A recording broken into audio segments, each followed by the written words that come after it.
Hello.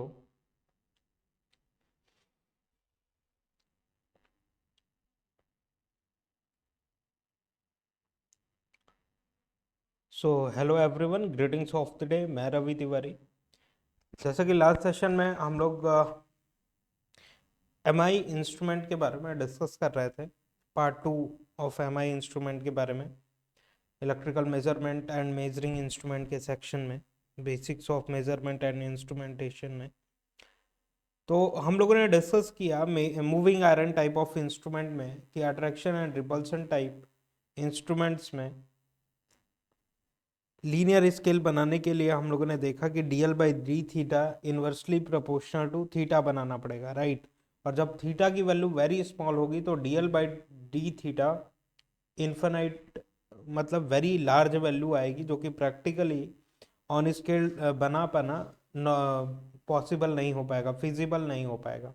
तो इसके लिए हम लोगों ने अल्टरनेटिव देखा कि क्या इसके लिए किया जा सकता है। तो हम लोग जब थीटा की वैल्यू स्मॉलर रहेगी, जीरो, थीटा की वैल्यू जब 0.1 थीटा फुल स्केल रीडिंग तक रहेगी इनिशियल के रेंजेस में, तो हम लोग DL by D theta constant बनाएंगे and after that DL by D theta inversely proportional to theta बनाएंगे, जिसके कारण इस तरीके से कर्व मिल रहा था डीएल बाई डी थीटा का हमारा, इजंट इट। तो इनिशियल के इनिशियली जो स्केल होगा वो क्रैम्प्ड होगा जब तक थीटा की वैल्यू 0.1 थीटा एस के बराबर है या फिर उससे कम है इनिशियल रेंजेस में, and after that DL by D theta inversely proportional to theta बनाएंगे, जिससे स्केल हमारा लीनियर मिल पाएगा, राइट। तो इस तरीके से हम लोगों ने ऑब्जर्व किया था चीज़ों को। अब आज के सेशन में उन्हीं टॉपिक को एक्सटेंड करते हैं, यहाँ तक डिस्कशन हमारा कंप्लीट हुआ था। तो चलिए सेशन स्टार्ट करते हैं। सेशन स्टार्ट करने से पहले कुछ बेसिक इंट्रोडक्शन कि हम लोग गेट एकेडमी के चैनल पे हैं एंड आरआरबी जेई 2024 में 7,900 प्लस पोस्ट है, राइट। सीबीटी 1 का एग्जामिनेशन ओवर हो चुका है, सीबीटी 2 499 में अवेलेबल है।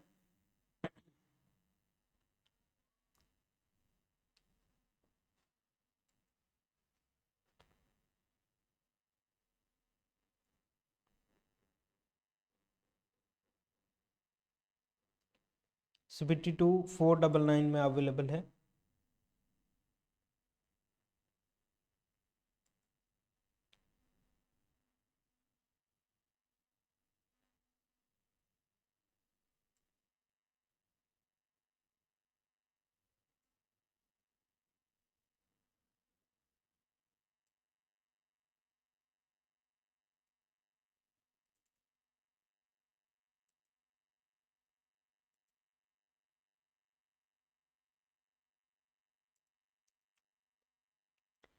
सीबीटी 1 का एग्जामिनेशन ऑलरेडी ओवर हो चुका है, तो सीबीटी 2 का एग्जामिनेशन अभी जस्ट कंडक्ट होने वाला है, जिसका कोर्स प्राइस 499 है। 499 में आप सीबीटी 2 में जितने भी टेक्निकल सब्जेक्ट्स हैं या फिर आरआरबी जेई के ऑफिशियल सिलेबस में जितने भी सब्जेक्ट मेंशन है, वो 499 में आप अवेल कर सकते हैं गेट एकेडमी के कोर्स के थ्रू, राइट। एंड अगर आप आरआरबी जेई के लिए फ्रेश प्रिपरेशन स्टार्ट करना चाह रहे हैं, तो CBT 1 and CBT 2 upcoming examinations के लिए, तो आप 777 पे करके इन दोनों कोर्सेज में सीबीटी 1 एंड सीबीटी 2 में एनरोल कर सकते हैं, राइट। गेट 26 का कोर्स 2222 में अवेलेबल है। 27 का कोर्स 3333 में अवेलेबल है। 28 का कोर्स 5555 में अवेलेबल है। गेट एकेडमी का कुछ और भी कोर्सेस हैं, just a second.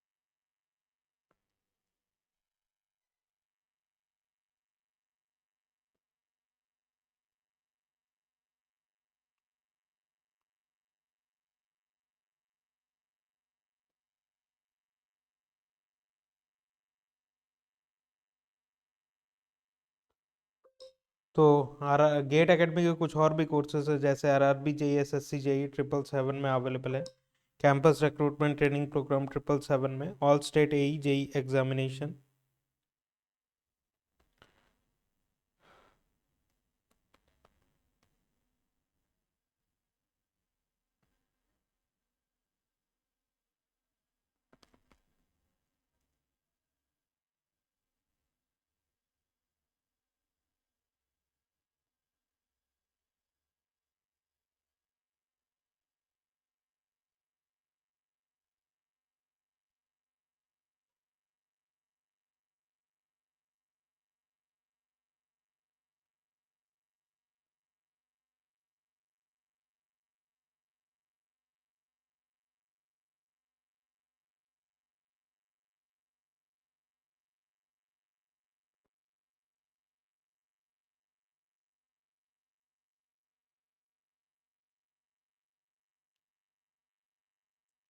Campus recruitment training program 777 में, ऑल स्टेट एई एग्जामिनेशन 777 में, स्मार्ट कोर्स एंड डोपामाइन 555 कॉम्बो 1111 में, ईएससी नॉन टेक्निकल क्योंकि यूपीएससी का एग्जामिनेशन होता है और इंजीनियरिंग सर्विसेज एग्जामिनेशन के नेम से, एंड इसके नॉन टेक्निकल पोर्शन में project management, ICT, engineering, drawing, इस तरीके के सब्जेक्ट्स होते हैं जो कि आपको नॉन टेक्निकल वाला पार्ट 777 में प्रोवाइड किया जा रहा है। GATE subject wise and combo courses available है कि आप इंडिविजुअल बेसिस पे अगर courses like network, electrical machines, measurement,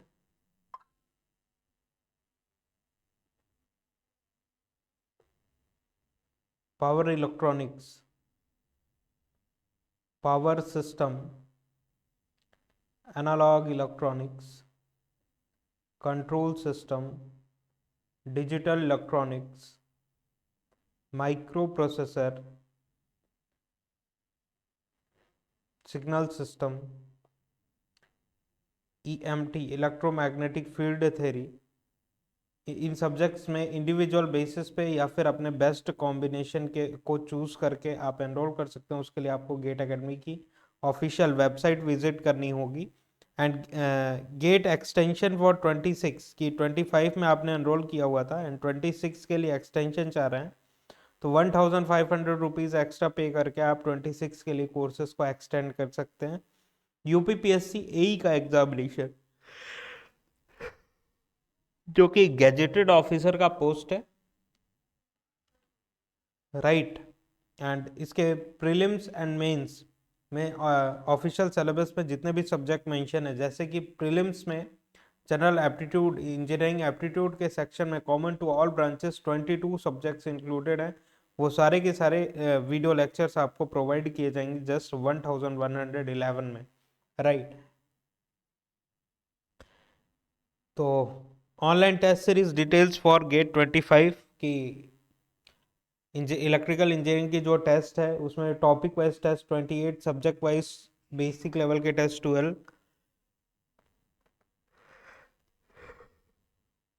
subject wise advance level के 12 test, multiple subject test 14, full and mock test for GATE examination 10 test है, total number of test 76 है। तो इन 76 test के थ्रू अगर आप प्रिपरेशन करते हैं तो आप अपने रैंक और टेक्निकल एबिलिटी को और भी ज़्यादा एनहांस कर सकते हैं। एंड इसकी प्राइस 333 में जस्ट ये अवेलेबल है, राइट। एंड गेट के एग्जाम के प्रिपरेशन में जनरल एप्टीट्यूड का एक इम्पॉर्टेंट वेटेज होता है जो कि 13 से 15 मार्क्स आपका कवर करता है, 13 से 15 मार्क्स कवर करता है। और क्यूआर कोड आपके स्क्रीन के सामने है, अगर आप इस क्यूआर कोड को स्कैन करते हैं तो डायरेक्टली आप जनरल एप्टीट्यूड के इस ई बुक तक, याद रखिएगा ये एक ई बुक है, not a physical form. And इसकी जस्ट प्राइस जो कि प्ले स्टोर पे अवेलेबल है 222 + GST available on Google e books, links आपको डिस्क्रिप्शन में भी मिलेगा और क्यूआर कोड के थ्रू भी आप बुक को पे तक डायरेक्टली पहुंच सकते हैं। एंड जिसमें numerical ability, logical reasoning, verbal ability, special aptitude, total number of pages 521 है। और इस बुक की खास बात यह है इसमें topic wise previous 15 years GATE question with detail solution available है। एप्टीट्यूड प्रिपरेशन करने वाइज आपको और किसी रिसोर्सेज को विजिट करने की ज़रूरत नहीं होगी। तो चलिए आज का सेशन हम लोग कंटिन्यू करते हैं, लेकिन एसएससी जेई की जो ई बुक है उसके बारे में पहले डिस्कस करें।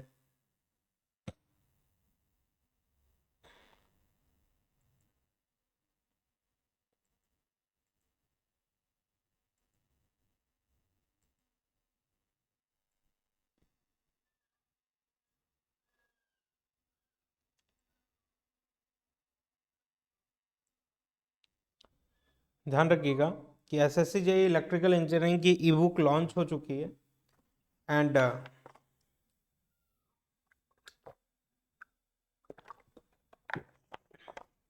ये बुक ई बुक प्ले स्टोर पे अवेलेबल है, तो आप जाके विजिट कर सकते हैं, चेकआउट कर सकते हैं, फ्री सैंपल्स डाउनलोड कर सकते हैं, और जिससे आपको पता चलेगा कि ये बुक किस वे में ऑर्गेनाइज की गई है, किस वे में ऑर्गेनाइज की गई है, राइट। फ्री सैंपल्स आप प्ले स्टोर से डाउनलोड कर सकते हैं। एसएससी जेई इलेक्ट्रिकल इंजीनियरिंग के लिए ये एक ई बुक है, और SSC JE paper 1 electrical engineering prepare करने के लिए ये ई बुक है, राइट।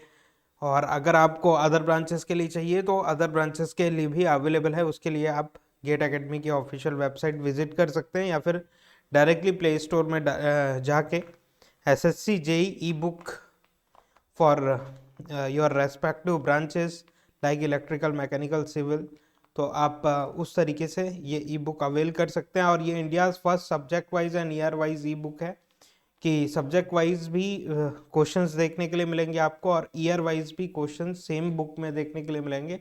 आपको कोई सेपरेट बुक्स परचेस करने की ज़रूरत नहीं है, एक ही बुक में ये सारे के सारे क्वेश्चन सब्जेक्ट वाइज भी ऑर्गेनाइज्ड हैं एंड ईयर वाइज भी ऑर्गेनाइज्ड हैं। तो गेट एकेडमी की ये टीम जो है कुछ इस तरीके से इस ई बुक को डिज़ाइन की हुई है, जो कि आपके प्रिपरेशन में बहुत ज़्यादा हेल्प करेगा, और आपको सारे क्वेश्चंस का कॉम्बिनेशन एक जगह पे मिल पाएगा, जो कि बहुत अच्छी बात है, राइट।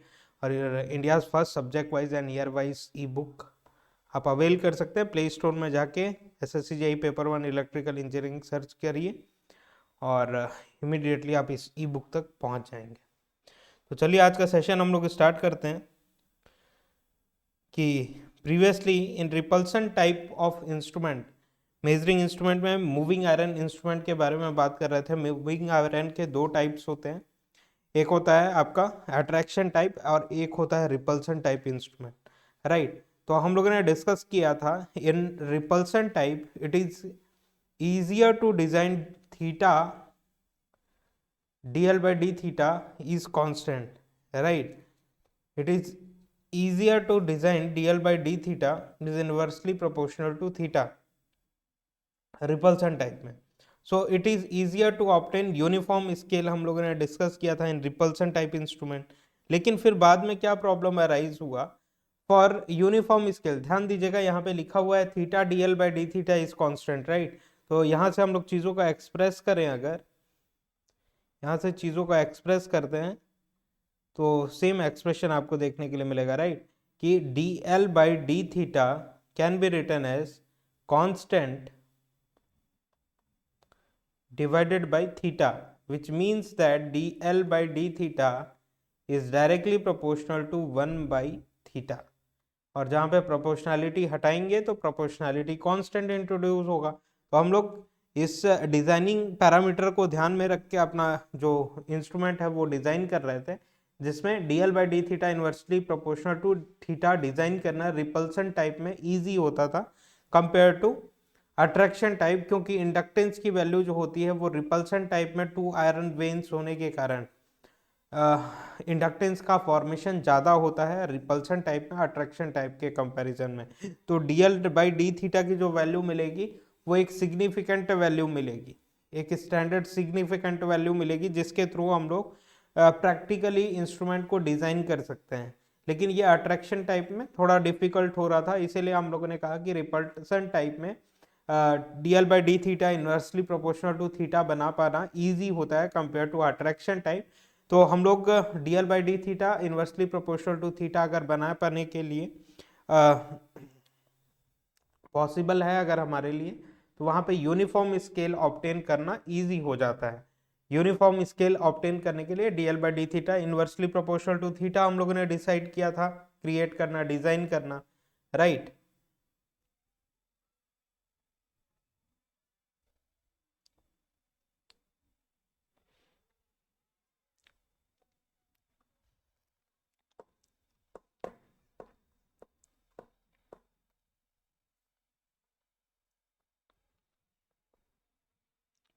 तो अगर ये पॉसिबिलिटी हो रही थी तो वहां पे यूनिफॉर्म स्केल ऑब्टेन करना इजी हो जाता है।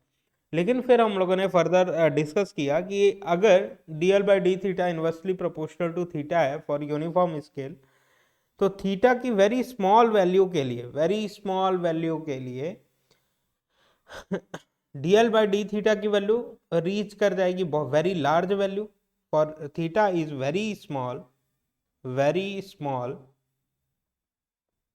dl by d theta will reach to very large value। और अगर dl by d theta very large होगा तो स्केल पे मार्क कर पाना हमारे लिए बहुत ही ज़्यादा चैलेंजिंग हो जाएगा और ये प्रैक्टिकली फिजिबल नहीं होगा। dl by d थीटा अगर वेरी लार्ज वैल्यू है तो स्केल बना पाना फिजिबल नहीं होगा। इसीलिए हम लोगों ने डिस्कस किया when theta is very small, dl by d theta is tending to infinity which is very large, so difficult to design in practice, it is very difficult to design in practice, right। तो initially हम लोगों ने dl by d theta को constant रखा and then here dl by d theta is constant 0.1 of theta full scale reading तक इसको constant create किया। And after that dl by d theta is inversely proportional to theta design किया, जिससे यहाँ पे यहाँ से यहाँ तक अपना स्केल लीनियर हो सके, यहाँ से यहाँ तक अपना स्केल लीनियर हो सके, लीनियर स्केल, और यहाँ से यहाँ तक, यहाँ से यहाँ तक क्रैम्प्ड स्केल देखने के लिए मिलेगा, दो it is repulsion type, right. कि रिपल्सन टाइप में भी इनिशियली क्रैम्प्ड स्केल देखने के लिए मिलेगा एंड आफ्टर दैट यहाँ पे यूनिफॉर्म स्केल ऑब्टेन होगा।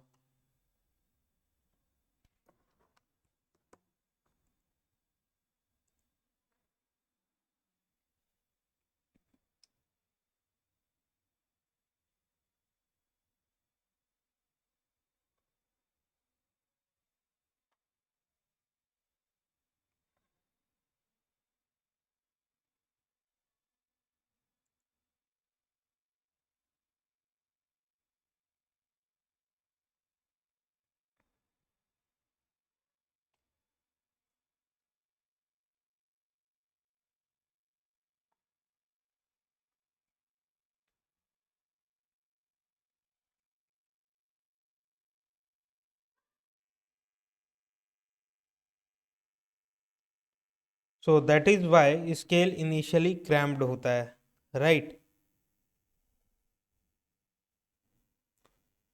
तो theta 0.1 theta S full scale reading तक dL by D theta constant which is non uniform scale, and theta greater than 0.1 theta full scale तक dl by d theta is inversely proportional to theta which is uniform scale we can obtain।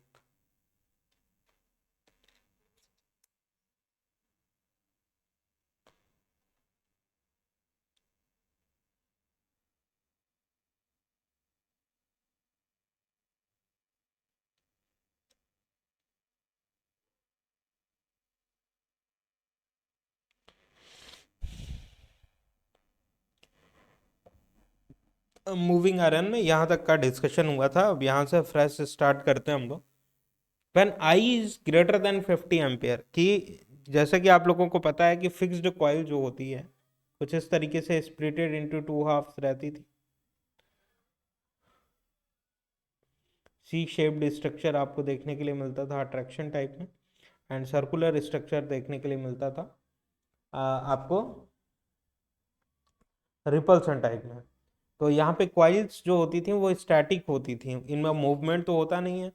तो torque to weight ratio से हम लोगों को कोई मतलब नहीं है, हम लोग वेट इंक्रीज कर सकते हैं। अगर ये मूविंग सिस्टम का पार्ट होती तो हम लोग लाइट वेटेड बनाते, जैसे कि पीएमएमसी में बनाया हुआ था, जिससे torque to weight ratio, weight कम हो सके तो torque to weight ratio increase हो सके। लेकिन ये मूविंग सिस्टम का पार्ट यहाँ पे नहीं है, इसलिए इनको थिकर बनाया जा सकता है। थिक बनाने से क्या होगा कि करंट हैंडलिंग कैपेसिटी इनकी 50 एम्पियर तक एक्सटेंड हो सकती है। पीएमएमसी में कितनी थी कॉइल की current handling capacity, meter coil की? Just 100 milli ampere. यहाँ पे कितनी है? 50 ampere, which is very significant value, large value, right. तो अगर 50 एम्पियर से ग्रेटर करंट मेजर करना है हम लोगों को तो कैसे कर पाएंगे, वो डिस्कस करते हैं।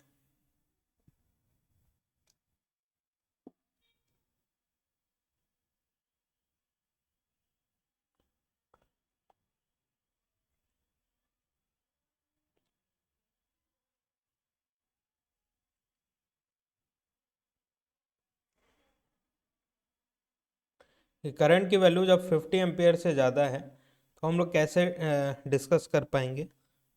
एक सेकंड रुकिएगा।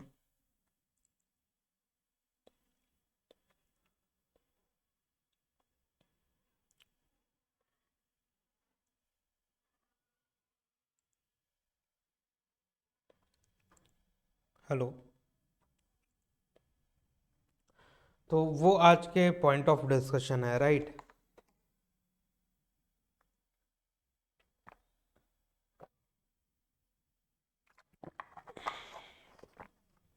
ग्रेटर देन 50 एम्पियर्स के लिए ध्यान रखिएगा कि ये आपका मीटर कॉइल है, राइट। यहाँ से यहाँ तक क्या होता था, मीटर होता था ना, इस तरीके से सर्कुलर हम लोग ड्रॉ करते थे। दिस इज योर मीटर, जिसका कुछ रेजिस्टेंस होता था और कुछ इंडक्टर पार्ट होता था because of the coil, fixed coil, right. And यहाँ से अगर टोटल करंट फ्लो कर रही है तो इसका रेंज एक्सटेंड करने के लिए, 50 एम्पेयर से ज़्यादा रेंज एक्सटेंड करने के लिए हम लोगों को क्या करना पड़ेगा, मीटर कॉइल में 50 एम्पेयर से ज़्यादा करंट ना जाए तो शंट ब्रांच एक कनेक्ट करते हैं हम लोग, जिससे करंट का डिवीज़न हो सके और ज़्यादा से ज़्यादा करंट, 50 एम्पेयर से ज़्यादा अगर करंट है तो वो यहाँ से शंट रजिस्टर के थ्रू बाईपास हो सके। तो यहाँ पे शंट में एक रजिस्टर कनेक्ट किया जिसका नेमिंग है RSH, जिसमें करंट जो फ्लो कर रही है वो ISH करंट फ्लो करेगी। टोटल करंट I आ रही है और यहाँ पे जो वोल्टेज क्रिएट करेगी, इस वोल्टेज की नेमिंग करते हैं हम लोग VM से, क्योंकि IM not a maximum voltage, right. VM is not a maximum voltage, it is meter voltage. कि करंट अगर फ्लो कर रहा है तो कुछ मीटर में ड्रॉप क्रिएट करेगा, this voltage is known as VM, meter voltage. और यही दोनों ब्रांचेस के अक्रॉस का वोल्टेज होगा, क्योंकि पैरेलल में वोल्टेजेस सेम होते हैं।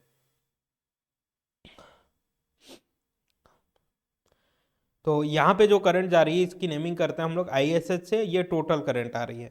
तो IM का अगर एक्सप्रेशन चाहिए, मीटर करंट का अगर एक्सप्रेशन चाहिए, नॉट अ मैक्सिमम करंट ना, again repeating, not a maximum current, this is meter current IM।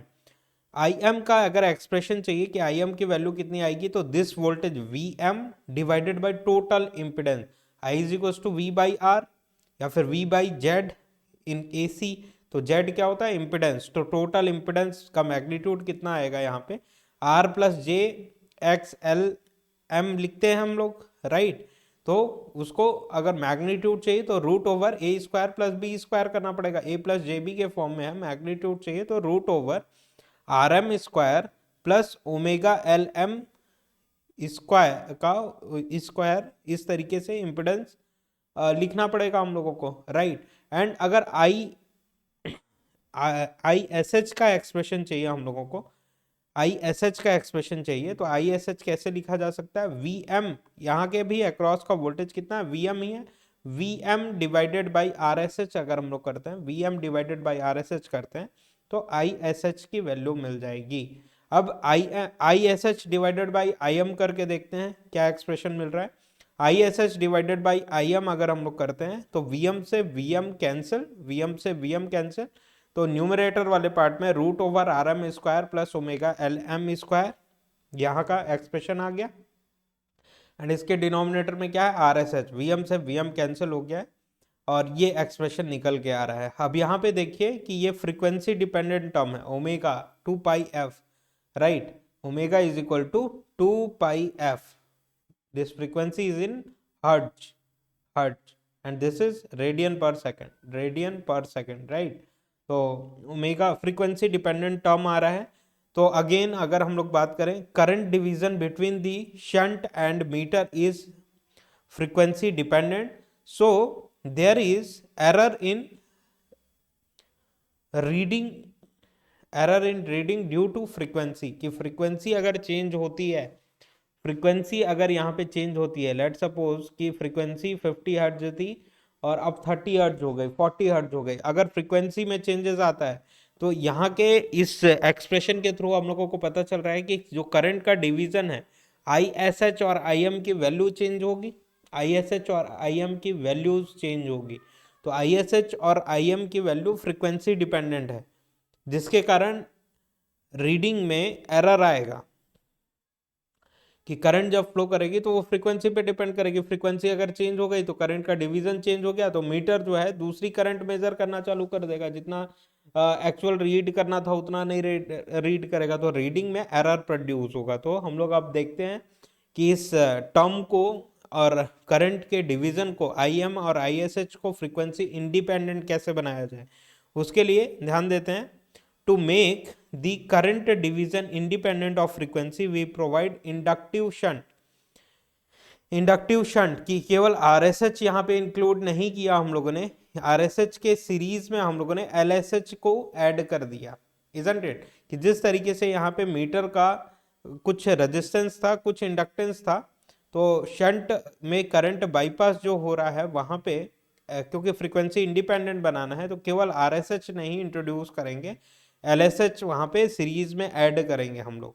ये LSH क्यों ऐड किया, series sorry frequency independent current division बनाने के लिए, जिससे फ्रीक्वेंसी की वजह से, फ्रीक्वेंसी में चेंजेस होने की वजह से रीडिंग में एरर प्रोड्यूस ना हो, राइट। और ये RSH क्यों ऐड किया था, करंट को बाईपास करने के लिए। और देखा हम लोगों ने कि करंट तो बाईपास तो हो जा रहा है लेकिन वो फ्रीक्वेंसी पे डिपेंड कर रहा है एक्सप्रेशन, जिसके कारण करंट डिवीजन फ्रीक्वेंसी पे डिपेंड करेगा और चेंज होगा फ्रीक्वेंसी की वैल्यूज चेंज होने की वजह से, जिसके कारण मीटर को जो एक्चुअल मीटर करंट रीड करना चाहिए वो नहीं रीड कर पाएगा और रीडिंग में एरर प्रोड्यूस करेगा। तो इसी को इंडिपेंडेंट बनाने के लिए एक इंडक्टिव शंट हम लोगों ने कनेक्ट कर दिया इन सीरीज विद दी RSH। तो अब ISH का क्या एक्सप्रेशन आएगा, ISH का एक्सप्रेशन आ रहा है, this total voltage is still VM, तो VM divided by root over RSH square plus omega LSH square, omega LSH square, इस तरीके से इंपिडेंस, टोटल इंपिडेंस लिखा क्योंकि I is equal to V divided by Z होता है। And IM अगर expression चाहिए हम लोगों को मीटर करंट का, तो VM divided by root over RM square plus omega LM square से हम लोगों ने एक्सप्रेस किया इस चीज को, टोटल इंपिडेंस को। तो ISH डिवाइडेड बाय IM अगर करते हैं हम लोग, तो अब क्या एक्सप्रेशन आ रहा है, लेट अस विजिट कि ISH डिवाइडेड बाय IM करें तो VM से VM कैंसिल, तो न्यूमरेटर में क्या बच गया, root over RM square plus omega LM square divided by root over RSH square plus omega LSH square. तो न्यूमरेटर और डिनोमिनेटर कुछ इस तरीके से हो गए, राइट।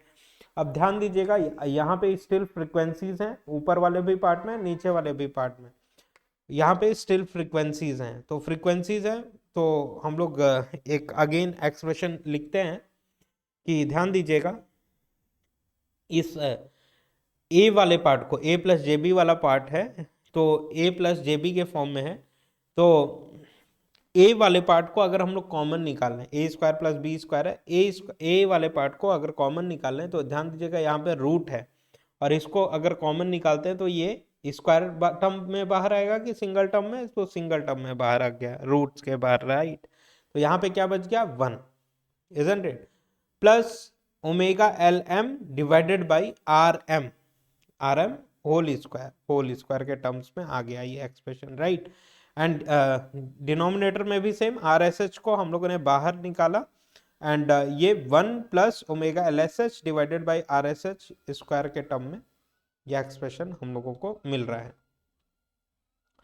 नाउ अब अगर हम लोग डिस्कस करें कि L M divided by R M की value L S H divided by R S H के अगर इक्वल आ जाए, तो ये इन दोनों की वैल्यू, दोनों का मीटर आर्म का और शंट आर्म का जो टाइम कांस्टेंट है वो अगर सेम आ जाए, उसकी वैल्यू अगर सेम हो, तो क्या देखने के लिए मिलेगा, ये और ये अगर सेम हो तो फ्रीक्वेंसीज तो सेम ही है कि मीटर में जो भी फ्रीक्वेंसी जाएगी, अगर 50 हर्ट्ज जा रही है तो मीटर आर्म में भी 50 हर्ट्ज जाएगी, और आपके शंट ब्रांच में भी 50 हर्ट्ज ही जाएगी, फ्रीक्वेंसी 50 हर्ट्ज ही होगी, राइट। तो दोनों की फ्रीक्वेंसीज ओमेगा ओमेगा है। ये दोनों टर्म अगर सेम हो जाए तो ये इस एक्सप्रेशन से ये एक्सप्रेशन कैंसल आउट हो जाएगा, 1 आ जाएगा, तो ये कुछ रीडिंग प्रोड्यूस करेगा R M divided by R S H के हिसाब से। तो L M divided by R M is equal to L S H divided by R S H आ जाए कि मीटर आर्म का जो टाइम कांस्टेंट था, टाइम कांस्टेंट क्या होता है, L divided by R, right. तो एल डिवाइडेड बाई आर की वैल्यू मीटर आर्म की अगर शंट जो कनेक्ट किया हुआ है उसके एल डिवाइडेड बाई आर से टाइम कांस्टेंट के सेम आ जाए, तो फ्रीक्वेंसी इंडिपेंडेंट ये एक्सप्रेशन करंट डिवीजन बनाया जा सकता है। That is if the time constant of meter arm is equal to the time constant of the shunt arm, then the current division will be independent of frequency। तो क्या condition निकल के आया, ये एमसीक्यूज में पूछ लिया जाता है स्टेट एजेई के एग्जामिनेशंस में और इंजीनियरिंग सर्विसेज के प्रीलिम्स वाले सेक्शन में। तो ध्यान रखिएगा कि मीटर आर्म का जो टाइम कांस्टेंट है वो शंट आर्म के टाइम कांस्टेंट के इक्वल अगर आता है, then whole expression will change, whole expression or current division will be independent of frequency, which is actually required to not get error, right। तो that is ISH अगर ये ऐसा same आ जाता है दोनों का टाइम कांस्टेंट, तो यहाँ पे क्या एक्सप्रेशन बच जाएगा, ये पूरा का पूरा टर्म 1 के इक्वल आ जाएगा, and this ISH divided by IM is equal to RM divided by RSH, RM divided by RSH, isn't it। अब इन दोनों एक्सप्रेशन में अगर 1 1 ऐड कर दें दोनों तरफ तो कोई चेंजेस होगा क्या एक्सप्रेशन में, नहीं, ये 1 से 1 कैंसिल हो जाएगा, फिर से सेम एक्सप्रेशन आ जाएगा।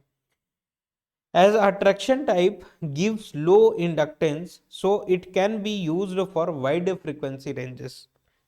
So it can be used for, क्योंकि अट्रैक्शन टाइप में सिंगल आयरन वेन यूज करते हैं हम लोग, जिसका इंडक्टेंस का फॉर्मेशन क्या होगा, कम होगा compare to double iron when,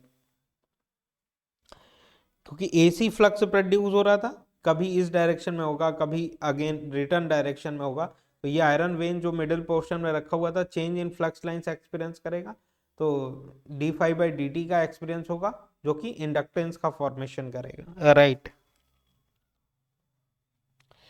So it can be used for wide frequency ranges। Low inductance होने की वजह से फ्रीक्वेंसी वाला जो टर्म था वो कम होगा, राइट।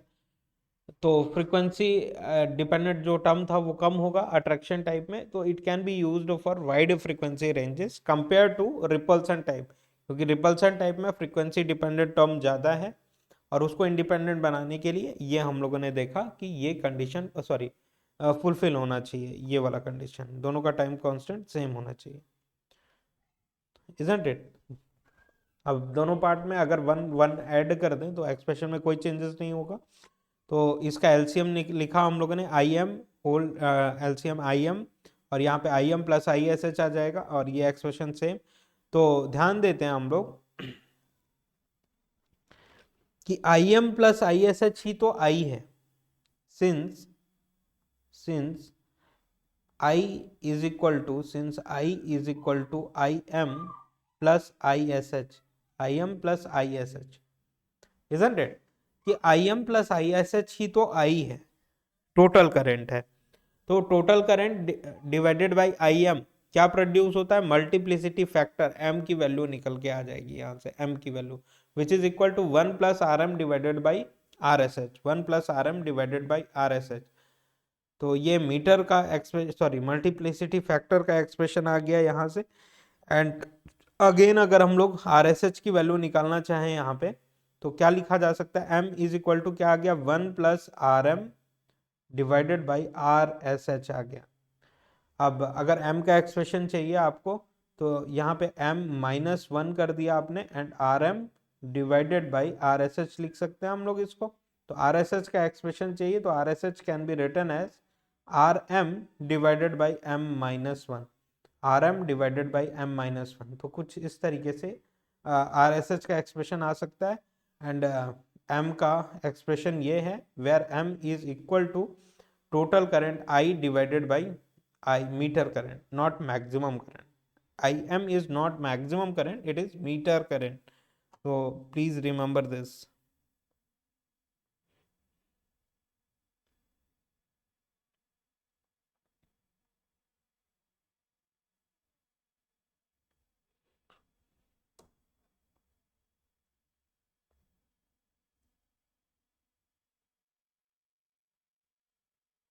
Hello.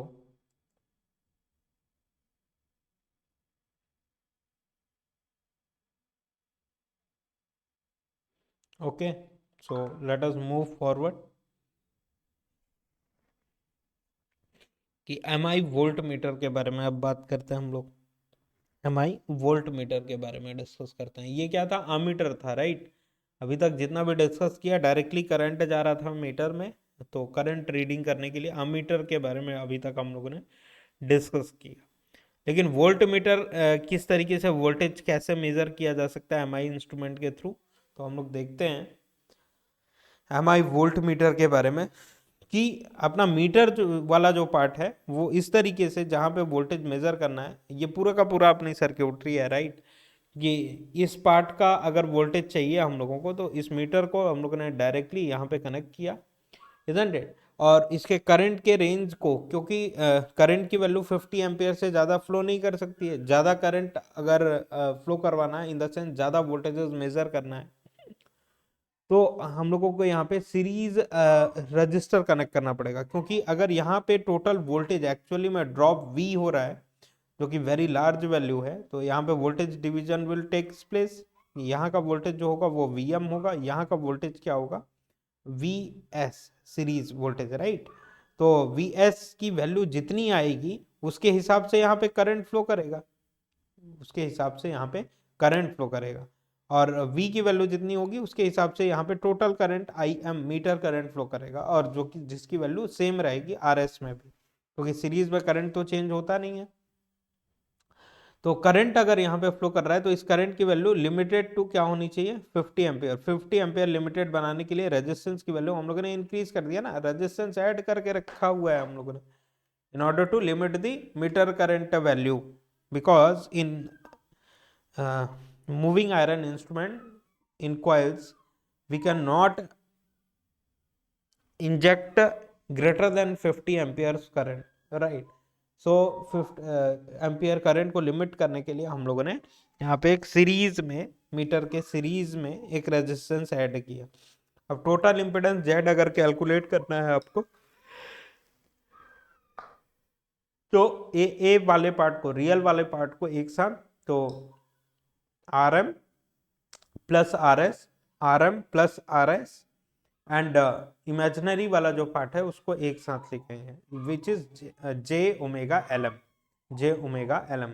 तो इस तरीके से ये एक्सप्रेशन चेंज हुआ, रियल वाला पार्ट एक साथ, इमेजिनरी पार्ट एक साथ। अब इसका टोटल इम्पिडेंस अगर आपको लिखना है तो आप कैसे लिख सकते हैं, मैग्नीट्यूड अगर लिखना है तो which can be written as under root of real part square plus imaginary part square. तो अगेन यहाँ पे देखिए फ्रीक्वेंसी डिपेंडेंसी देखने के लिए मिल रही है कि अगर फ्रीक्वेंसी इंक्रीज होगा तो इम्पिडेंस की वैल्यू क्या होगी, इंक्रीज होगी, क्योंकि डायरेक्ट रिलेशन में है। And I M, meter current क्या होगा, total voltage V divided by total impedance, जो मीटर आर्म का है टोटल इम्पिडेंस। तो जिसके कारण Z की वैल्यू इंक्रीज होगी तो मीटर करंट क्या होगा, रेड्यूस होगा। Isn't it, meter current reduce होगा। और यहाँ पे अगेन ये फ्रीक्वेंसी डिपेंडेंसी यहाँ पे ऑब्जर्व हो रही है।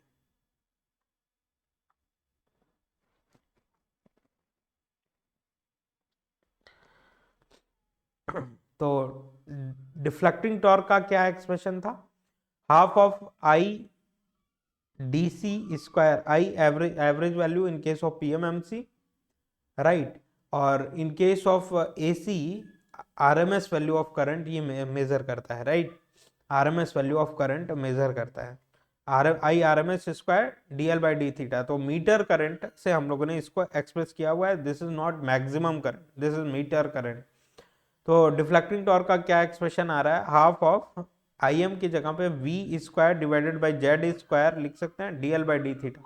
तो अगर फ्रीक्वेंसी चेंज हो रही है तो इम्पिडेंस, टोटल इम्पिडेंस चेंज होगा, टोटल इम्पिडेंस अगर चेंज होगा तो डिफ्लेक्टिंग टॉर्क क्या होगा, कम प्रोड्यूस होगा। डिफ्लेक्शन पॉइंटर में जो इधर से फोर्स था वो स्पिंडल में वो कम मिल रहा है, पॉइंटर कम मूव करेगा, तो इसकी सेंसिटिविटी क्या होगी, डिफ्लेक्टिंग टॉर्क लेस होने की वजह से टॉर्क टू वेट रेशियो क्या होगा, कम होगा, इजंट इट।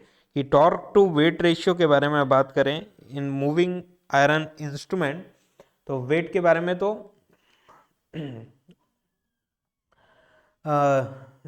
टॉर्क की वैल्यू क्या हो रही है यहाँ पे, रेड्यूस हो रही है, तो इसकी ओवरऑल वैल्यू क्या होगी, रेड्यूस होगी। तो टॉर्क टू वेट रेशियो क्या हो रहा है, कम हो रहा है। तो अगर डिफ्लेक्टिंग टॉर्क कम है और टॉर्क टू वेट रेशियो कम है तो आपकी सेंसिटिविटी क्या होगी, लेस देखने के लिए मिलेगी, कि आपको ज्यादा इनपुट रिक्वायर्ड रहेगा in order to move the needle position और पॉइंटर पोजीशन, राइट।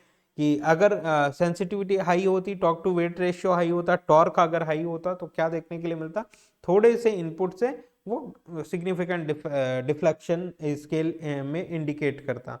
तो ये एक प्रॉब्लम यहाँ पे क्रिएट हो रहा है कि इम्पिडेंस की वैल्यू हाई होने की वजह से टोटल डिफ्लेक्टिंग टॉर्क कम है, टॉर्क टू वेट रेशियो कम है, which is again a disadvantage, again a disadvantage. PMM sorry MI volt meter की, राइट।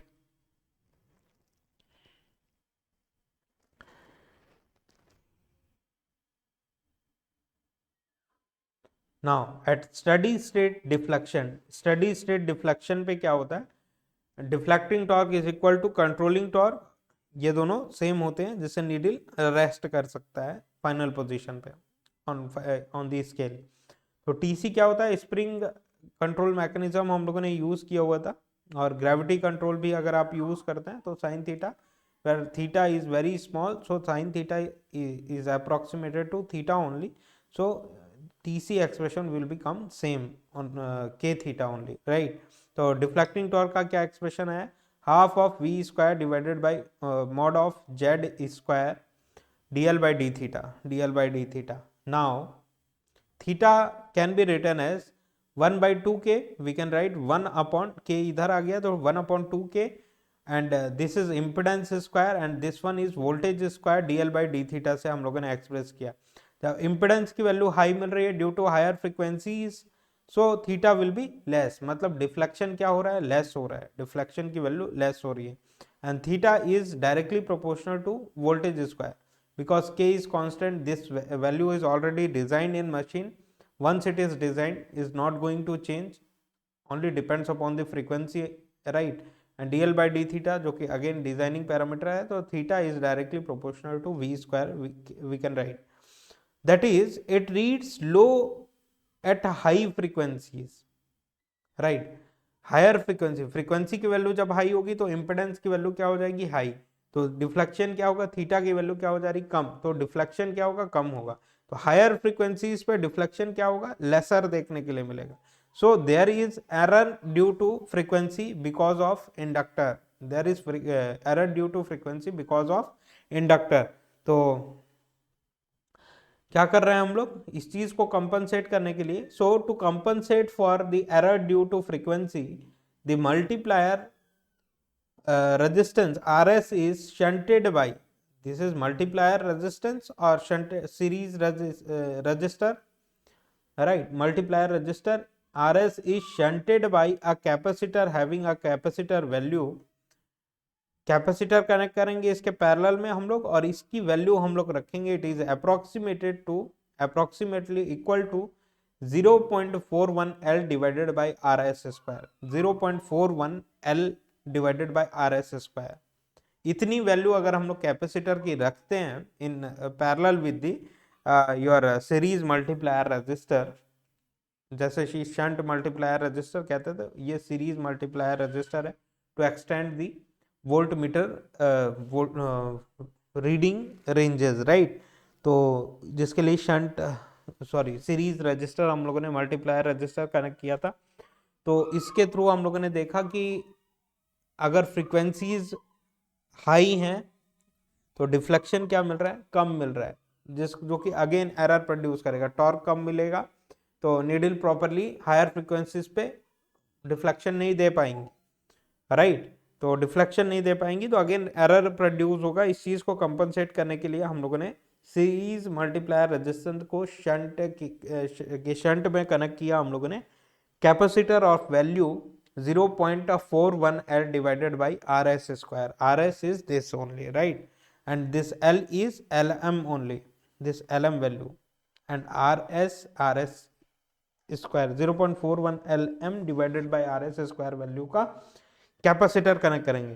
तो एमसीक्यू में आपसे ये पूछेगा कि कैपेसिटर जो आप कनेक्ट करते हैं उसकी वैल्यू कितनी होती है, तो आपको बताना पड़ेगा it is approximately equal to 0.41 lm divided by rs square। तो इस तरीके से आप मूविंग आयरन का कॉन्सेप्ट यहाँ पे ओवर होता है।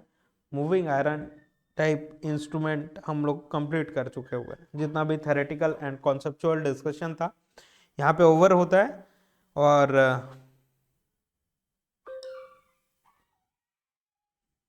अब हम लोग कुछ प्रॉब्लम्स देखते हैं एंड देन सेशन को कंक्लूड करते हैं। नेक्स्ट सेशन से हम लोग इलेक्ट्रोडायनेमोमीटर टाइप ऑफ इंस्ट्रूमेंट के बारे में बात करेंगे।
ओके,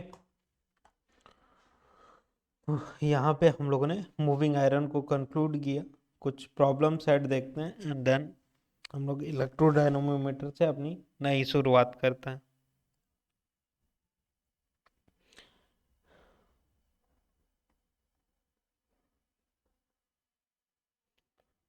ध्यान रखिएगा ये एक प्रॉब्लम है, आप लोग ट्राई करिए इसको सॉल्व करने के लिए, और हम लोग सेशन जस्ट 1 मिनट में कंटिन्यू करते हैं। ट्राई करिएगा ये problem.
Hello.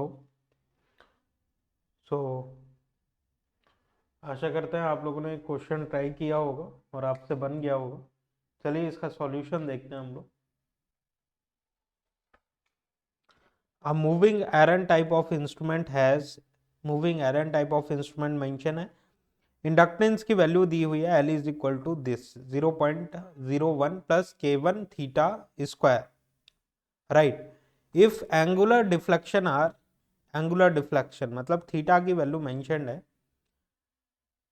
In radian per second, right, pi by 6 and pi by 3 corresponding to the currents 1.5 ampere and 4.5 ampere respectively, then find the value of K1, find the value of K1।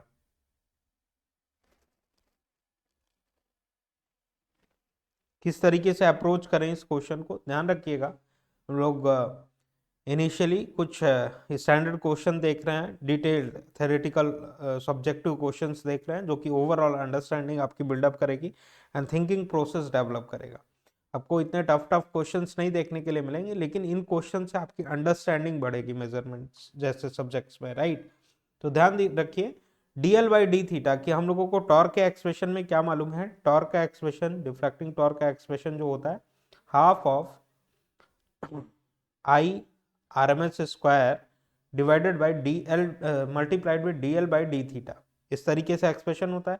तो L mention है तो D L by D theta चाहिए रहेगा हम लोगों को, तभी तो T D is equal to T C, T C is equal to T D कर सकते हैं हम लोग। K theta is equal to deflecting torque का एक्सप्रेशन सिमुलेट करके एंड के की वैल्यूज हम लोग फाइंड आउट कर सकते हैं, क्योंकि डिफ्लेक्शन दिया हुआ है, थीटा की वैल्यू दी हुई है एंड आपको इंडक्टर दिया हुआ है, तो इस तरीके से करंट की भी वैल्यू मेंशन्ड है एंड इस तरीके से हम लोग इस क्वेश्चन को अप्रोच कर सकते हैं। तो DL by D theta express करते हैं हम लोग, एल की वैल्यू अगर ये है, इसको हम लोग थीटा के रेस्पेक्ट में डेरिवेट करें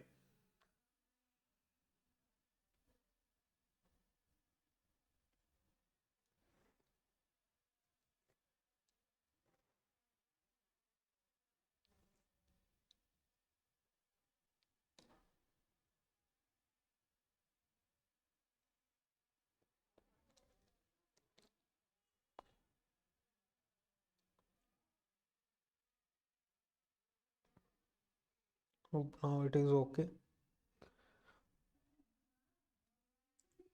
let us see।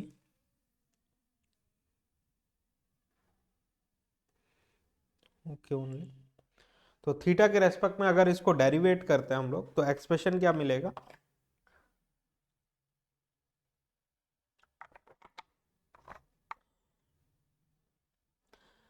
0.01 plus K1 theta whole square है ये।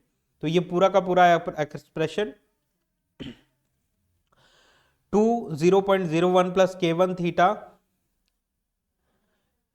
और मल्टीप्लाइड विद, क्योंकि यहाँ पे थीटा के रेस्पेक्ट में dl by D theta, theta के रेस्पेक्ट में डेरिवेट कर रहे हैं, तो इसका कोफिशिएंट क्या है, K1, तो K1 यहाँ पे इंक्लूड हो गया।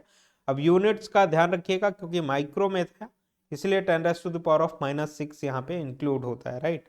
जस्ट डेरिवेट किया, डीएल बाई डी थीटा निकाला हम लोगों ने। अब डीएल बाई डी थीटा निकाला जिसका एक्सप्रेशन ये मिला। अब के थीटा का एक्सप्रेशन क्या होता है, K theta at steady state, let me write, at steady state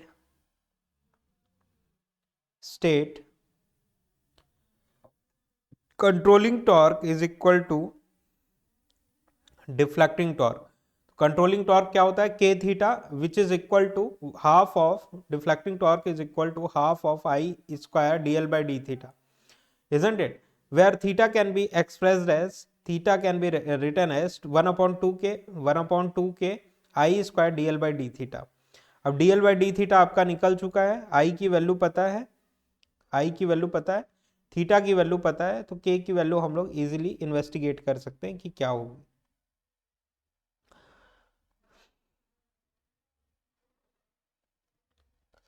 देखिए, जो स्प्रिंग कांस्टेंट आपका फर्स्ट केस में यूज होगा, दो केसेस दिए हुए हैं, θ1 θ2 एंड आपके करंट की भी वैल्यू दो दी हुई है, I1 and I2, isn't it। दोनों रीडिंग्स लेते समय जो इंस्ट्रूमेंट है वो तो सेम ही रहेगा, राइट। तो जो स्प्रिंग लगी हुई है, स्प्रिंग कांस्टेंट भी सेम ही रहेगा। तो दिस के value will B same for both the expression. के यहाँ पे थीटा 1 के लिए भी के, थीटा 2 के लिए भी के लिखा हुआ है हम लोगों ने। इसकी वैल्यू चेंज होगी, दिस वैल्यू विल चेंज, क्योंकि देखिए ये एल की वैल्यू थी, राइट। यहाँ पे के1 मेंशन था, के1 मेंशन था, तो थीटा 1 चेंज होगा, थीटा 2 चेंज होगा यहाँ पे, राइट। एंड के1 और सेकंड केस में के2 लिखेंगे यहाँ पे, क्योंकि इंडक्टर का एक्सप्रेशन है। करंट की वैल्यू चेंज होगी तो इंडक्टर की वैल्यू चेंज होगी ऑटोमेटिकली। तो दिस के1 value will change, this constant के1 वैल्यू विल बी चेंज। तो theta 1 can be expressed as I1 square divided by 2k, इसकी वैल्यू स्प्रिंग कांस्टेंट है, ये सेम रहेगा दोनों केसेस के लिए। And dl by D theta is equal to, हम लोगों ने देखा निकाला हुआ था 2k1 0.01 plus k1 theta 1 into 10⁻⁻⁻6। Theta 2 can be expressed as I2 square divided by 2k and 2k1 0.01 plus k1 theta 2 multiplied with 10⁻⁻⁻6। इस तरीके से एक्सप्रेस किया हम लोगों ने। अब दोनों का रेशियो लेते हैं, थीटा 2 डिवाइडेड बाई थीटा 1 का रेशियो लिया हम लोगों ने, तो I2 square divided by I1 square आया, 2k से 2k कैंसिल, एंड 2k1 से 2k1 कैंसिल, 10⁻⁻6 से 10⁻⁻6 cancel, 0.01 plus k1 theta 2 divided by 0.01 plus k1 theta 1 के फॉर्म में ये एक्सप्रेशन चेंज होता है, right. And theta 2 and theta 1 की वैल्यू मेंशन्ड है आपके क्वेश्चन में। थीटा 2 π/3 था एंड थीटा 1 π/6 था, एंड I2 की वैल्यू 4.5 गिवन है, I1 की वैल्यू 1.5 गिवन है, का होल स्क्वायर 0.01 k1 π/3 थीटा 2 की वैल्यू एंड π/6 थीटा 1 की वैल्यू। तो इस तरीके से कैलकुलेटर के थ्रू आपने कैलकुलेट किया, तो k1 और k1 की वैल्यू यहाँ पे इवेलुएट हो सकती है। देखिए ये सारी वैल्यूज पता है हम लोगों को, सारी वैल्यूज पता है, केवल k1 एक अननोन पैरामीटर, अननोन वेरिएबल देखने के लिए मिल रहा है, तो k1 की वैल्यू यहाँ से आप निकाल सकते हैं, जो कि कैलकुलेशन के बाद -0.0084 आएगा, इजंट इट। तो ये क्वेश्चन बहुत इजी क्वेश्चन था, सॉल्व किया हम लोगों ने, कॉन्सेप्चुअल क्वेश्चन था कि किस तरीके से मैथमेटिकली हम लोगों को क्वेश्चन में प्रोसीड करना है, that is what the important thing, isn't it? Let us see the second question. Derive the deflecting torque equation. Derive the deflecting torque equation if L is equal to 20 plus tan theta minus 2 theta square microhenry. Also calculate the deflection for 2 ampere. Deflection मतलब theta calculate करना है for 2 ampere. If spring constant is, if spring constant आपको given है, k की वैल्यू spring constant 24 into 10⁻⁻6 newton metre per radian. तो newton metre per radian is the standard unit, so we don't have to do anything multiply here, right, कि 10⁻³ या 2 से multiply करने की जरूरत नहीं, क्योंकि ये स्टैंडर्ड फॉर्म में। तो ये सारी चीजें दी हुई है, करंट दिया हुआ है, थीटा हम लोगों को फाइंड आउट करना है। तो चलिए प्रोसीड करते हैं, स्प्रिंग कांस्टेंट भी गिवन है, तो चलिए प्रोसीड करें। डिफ्लेक्टिंग टॉर्क का एक्सप्रेशन होता है half of I square dl by D theta, half of I square dl by D theta, हम लोग L की वैल्यू मेंशन है, तो d by D theta of L की वैल्यू पुट किया, और यहाँ पे 10⁻⁻6 इंक्लूड किया यहाँ पे, right, because of micro Henry. And half of I square, ये क्या था, 20 था, तो इसका डेरिवेटिव क्या हो जाएगा, 0, कांस्टेंट का डेरिवेटिव 0, प्लस थीटा का कोफिशिएंट क्या है, 10, तो 10 लिख दिया हम लोगों ने, -2 थीटा स्क्वायर, तो इसका डेरिवेटिव लेते हैं, तो 2 2 जा 4 थीटा के फॉर्म में ये एक्सप्रेशन चेंज हुआ, मल्टीप्लाइड विथ 10⁻⁻6। डिफ्लेक्टिंग टॉर्क का जो एक्सप्रेशन है विच इज इक्वल टू, अब ये 2 से हम लोगों ने 2 5 जा 10 एंड 2 2 जा 4, तो 5 - 2 theta I square multiplied with 10⁻⁻⁶ के फॉर्म में ये एक्सप्रेशन चेंज हुआ है। एट फाइनल डिफ्लेक्शन क्या होगा, at steady state TC is equal to TD, तो TC is equal to K theta which is equal to TD का एक्सप्रेशन ये आया। अब थीटा की वैल्यू आपको गिवन है, स्प्रिंग कांस्टेंट गिवन है, सॉरी थीटा निकालना है, स्प्रिंग कांस्टेंट गिवन है एंड करंट की वैल्यू गिवन है। तो अब थीटा यहाँ से इजीली इवेलुएट कर सकते हैं। स्प्रिंग कांस्टेंट की वैल्यू आपने पुट किया एंड करंट की वैल्यू आपने पुट किया 2 amperes as given in the question and theta आपको इवेलुएट करना है। तो थीटा आप इवेलुएट कर सकते हैं, सिंप्लीफाई करेंगे तो थीटा की वैल्यू आपको मिलती है 0.625 रेडियंस, 0.625 रेडियंस के फॉर्म में। तो इस तरीके से हम लोगों ने इस क्वेश्चन को प्रोसीड किया, इजी क्वेश्चन था, right. Now the another question is this, आप लोग ट्राई करिएगा।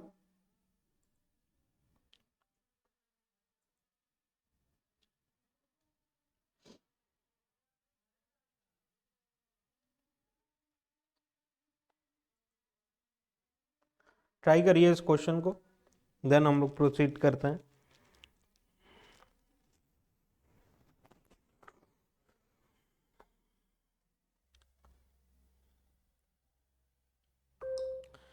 क्वेश्चन में मेंशन है the law of deflection for moving iron ammeter is current is equal to 2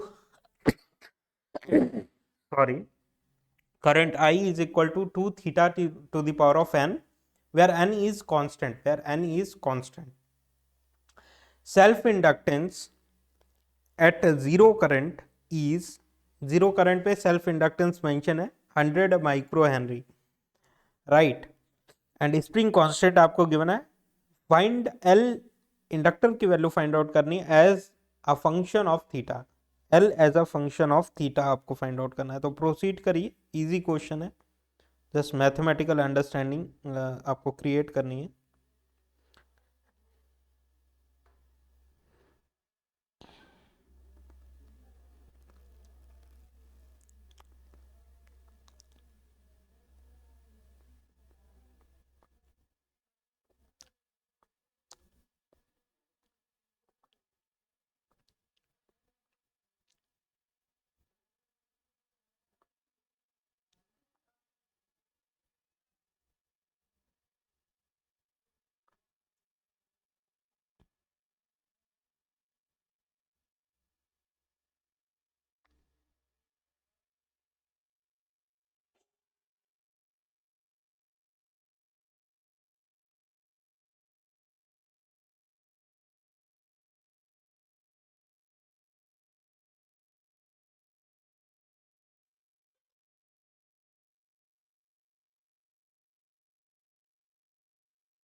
okay, proceed करिए इस क्वेश्चन में।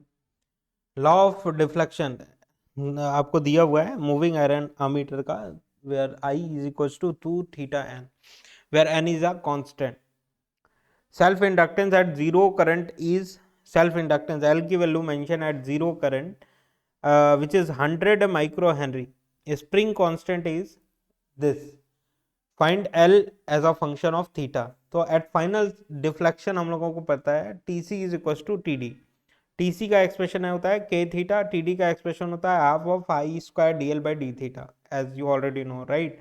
तो थीटा की वैल्यू मेंशन है K theta, law of deflection for moving iron ammeter is I is equal to this and spring constant आपको given है 2 into 10 to the power of -5 and theta, this is spring constant, we have put the value and half and I square की law of deflection क्या था, where I is equals to 2 theta to the power of n, तो 2 theta to the power of n square because I square dl by d theta, तो dl by d theta is coming as, simplify किया हम लोगों ने तो ये expression मिल रहा है ten to the power of -5 theta divided by theta to the power of 2n। dl by d theta is coming as 10 raised to the power of -5 and theta 1 minus 2n can be written, and integrate both the sides with respect to theta. So sorry theta इधर आ गया, right, D theta इधर transfer किया हम लोगों ने, DL यहीं रखा, integrate किया तो क्या एक्सप्रेशन मिल रहा है, एल की वैल्यू हम लोगों को मिलेगी, L is equal to 10 to the power of -5 and theta to the power of 1 -2n। तो x की पावर ऑफ n, तो x n+1 divided by n+1, right. तो उस तरीके से हम लोगों ने इंटीग्रेट किया तो ये एक्सप्रेशन मिला, प्लस कांस्टेंट, इंटीग्रेट करने के बाद कुछ कांस्टेंट मिलता है हम लोगों को, राइट। तो l is coming as 10 to the power of -5 and this is 2 1 minus n के फॉर्म में ये एक्सप्रेशन को लिखा हम लोगों ने, and this expression can be written as this plus c। At current zero पे थीटा की वैल्यू क्या है, जीरो, एट जीरो डिफ्लेक्शन, जब करंट ही कॉइल में नहीं होगा तो डिफ्लेक्शन कितना होगा, थीटा की वैल्यू जीरो होगी। इंडक्टर की वैल्यू कितनी गिवन है, जीरो करंट पे 100 माइक्रो हेनरी, 100 माइक्रो हेनरी, तो 100 micro henry 10 to the power -5 to n minus 1 minus n, and theta value is equal to zero, zero की पावर कुछ भी, जीरो ओनली, प्लस c। तो यहां से देखिएगा n की वैल्यू इवेल्युएट हुई, राइट, सॉरी सॉरी, ये जीरो टर्म से मल्टीप्लाइड है तो जीरो, ओवरऑल जीरो हो गया, कांस्टेंट c की वैल्यू इंट्रोड्यूस हुई 10 to the power of -4, constant c की वैल्यू इंट्रोड्यूस हुई 10 टू द पावर ऑफ -4। तो इंडक्टर अगर आपको कैलकुलेट करना है तो 10 टू द पावर ऑफ, ये एक्सप्रेशन जो आया हुआ था इसी सेम एक्सप्रेशन में c की वैल्यू पुट की है ना, तो c की वैल्यू हम लोगों ने पुट किया तो थीटा के फॉर्म में l का एक्सप्रेशन निकल के आ जाता है, थीटा के फॉर्म में l का एक्सप्रेशन निकल के आता है, थीटा के फॉर्म में एल का एक्सप्रेशन निकल के आता है। तो सिंपल सा क्वेश्चन है,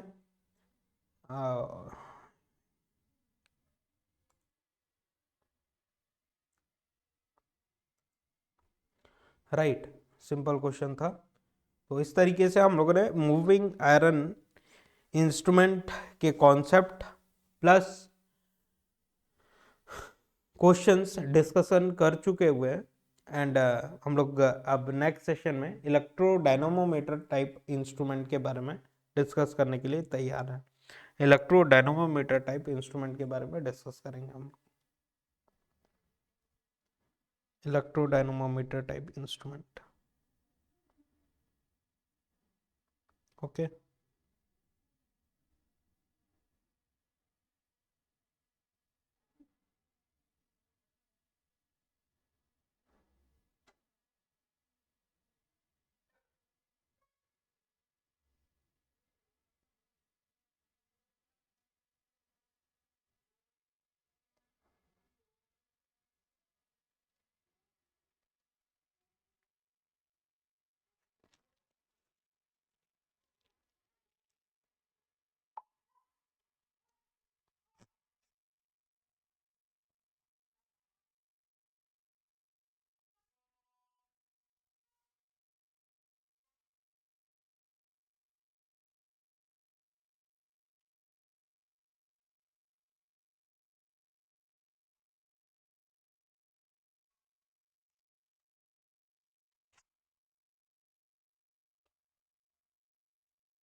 तो ध्यान रखिएगा, अगर स्क्रीनशॉट चाहिए आपको तो एक बार स्क्रॉल करते हैं हम लोग और देखते हैं आज के सेशन में हम लोगों ने क्या डिस्कशन किया।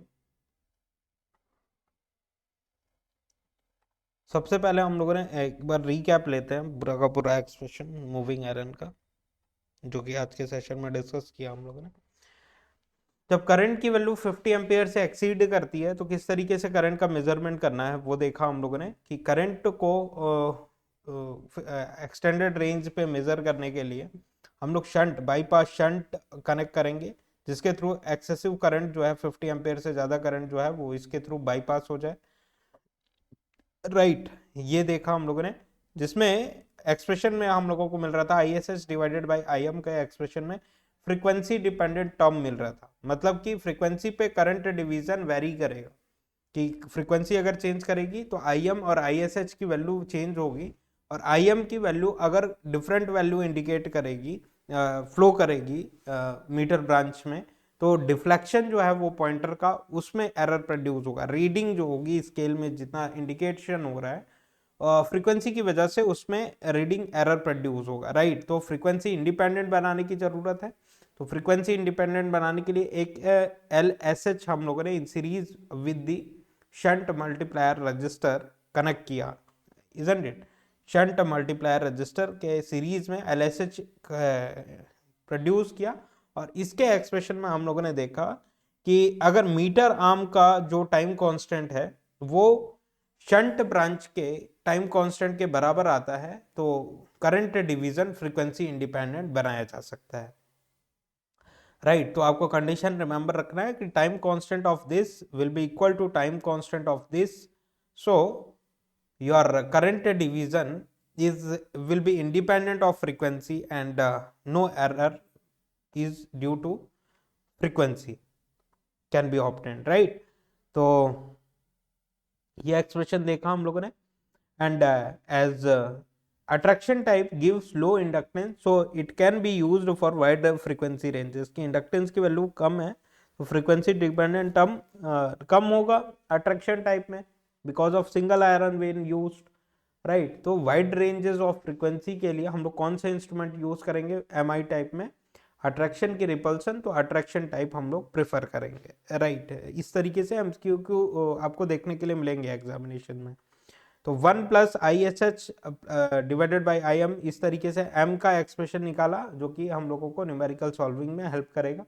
m is equal to which is I divided by Im, total current divided by meter current is equal to 1 plus Rm divided by RSH, and RSH can be expressed as Rm m minus 1 as previous we discussed in other instruments. Volt meter के बारे में discuss किया कि volt meter में क्योंकि यहाँ पे total voltage V major करना है, तो अगर सारा का सारा वोल्टेज इसके अक्रॉस में, अगर ये हायर वोल्टेजेस है, सपोज करिए बहुत ज्यादा हायर वोल्टेजेस है, तो यहाँ पे हायर वोल्टेजेस मीटर के अक्रॉस में देखने के लिए मिलेगा जो कि करंट प्रोड्यूस करेगा। इसमें करंट की वैल्यू क्या होगी, this total voltage divided by total impedance.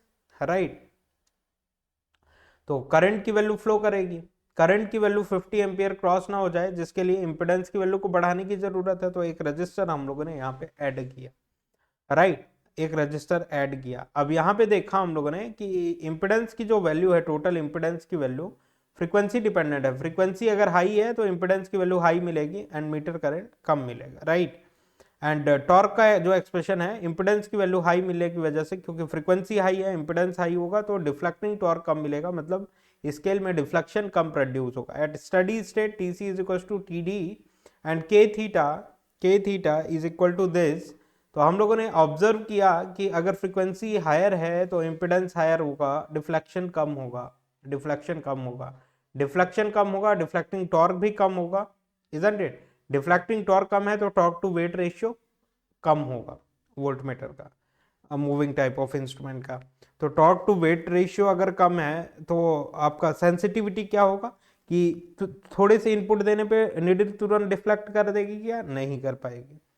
Right, तो सेंसिटिव क्या होगा, आपका डिवाइस कम होगा, लेस सेंसिटिव डिवाइस होगा। तो इस चीज को कंपनसेट करने के लिए, that is it reads low value की डिफ्लेक्शन क्या मिल रहा है, कम मिल रहा है at higher frequency.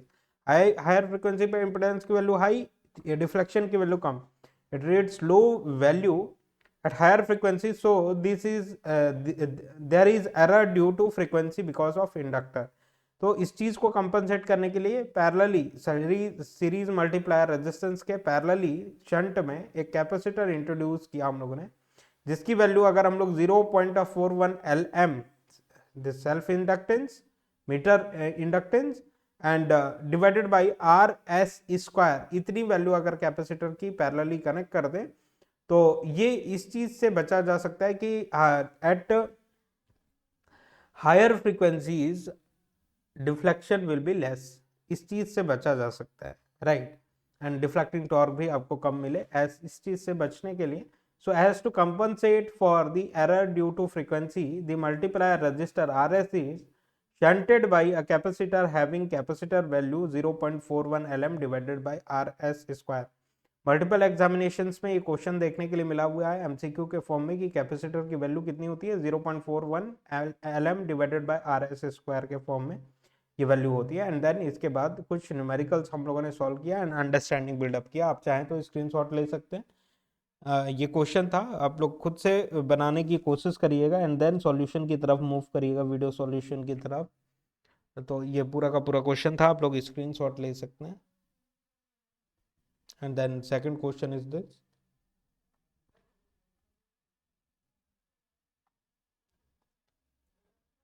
right, and the another question is this,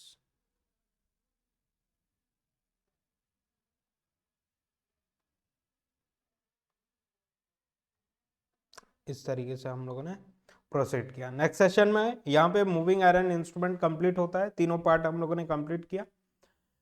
अब हम लोग इलेक्ट्रोडायनमोमीटर टाइप इंस्ट्रूमेंट के बारे में बात करेंगे एंड अंडरस्टैंडिंग क्रिएट करेंगे। Thank you very much for this session, very very all the best. Next session में अगेन हम लोग मिलते हैं इलेक्ट्रोडायनमोमीटर टाइप इंस्ट्रूमेंट के साथ। Thank you.